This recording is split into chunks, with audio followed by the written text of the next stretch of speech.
Mike Ciccella, 778. I'm sorry. You're not I wasn't on on. up here. Try now. I think it's You're on. She turned. Mike Ciccella, 7789 Sutton Road. I understand we're looking at doing a survey, and again, spending some more money. I read the Cobalt letter to Marlene, and the first paragraph, or second paragraph, it says, even the most prescient master plans, though may not anticipate the possibility of development proposals, may bring to the table, which is true.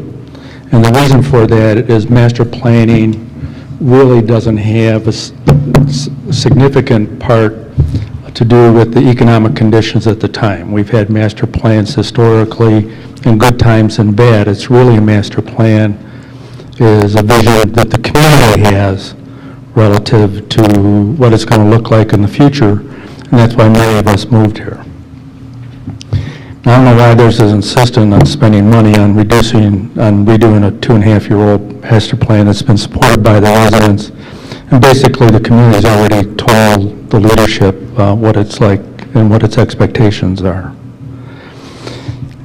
And if we're going to redo this every time we get a developer wants to build in our community, I think it sets a bad precedent and possibly a basis for a future lawsuit by other developers. And mass development does not necessarily mean net revenues to the township. The cost of creating and maintaining infrastructure is a significant offset to tax revenue. And I guess you read about it all the time, why so many developed communities are in financial trouble, and why you think Ann Arbor is annexing parts of the townships around it, because it needs more money to operate the city. And my daughter lives there, and I know what her bills have gone up to, which are rather significant in terms of sewer and water. I would encourage you to, you guys sound like you had a good visioning session, and I would support the redevelopment of the downtown area and acquiring Vancouver property and create a city center with a mix of business, restaurants, office, mixed residential, and some recreational, or work with Vancouver's to do that. A city center like Plymouth or Northfield by our lake would be attractive to the 15 or 20,000 people that drive by our township every day. And I think we ought to be aggressively marketing our industrial park. We put it there, and we've had hardly any growth in that area at all. And the infrastructure exists for these projects and I think would generate a greater net revenue to the township. And I guess in terms of the process of getting this consultant or Cobalt,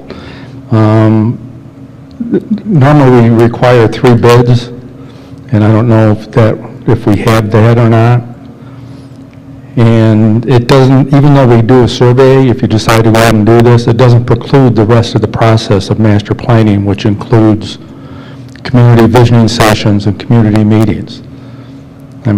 Just because we had a survey, back in 1996 that everybody quotes, but that didn't preclude us several times having our community meetings and visioning sessions, which I think is important, because people can verbalize at that point in time and actually see what the leadership's proposing.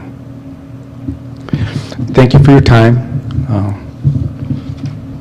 And I don't know if someone was passing some of this garbage out at the polls, and I don't know if we have any rules relative to passing out misinformation, and not identifying who prepared it. I don't know if, again, that's more of a question. I don't know, Angela, from a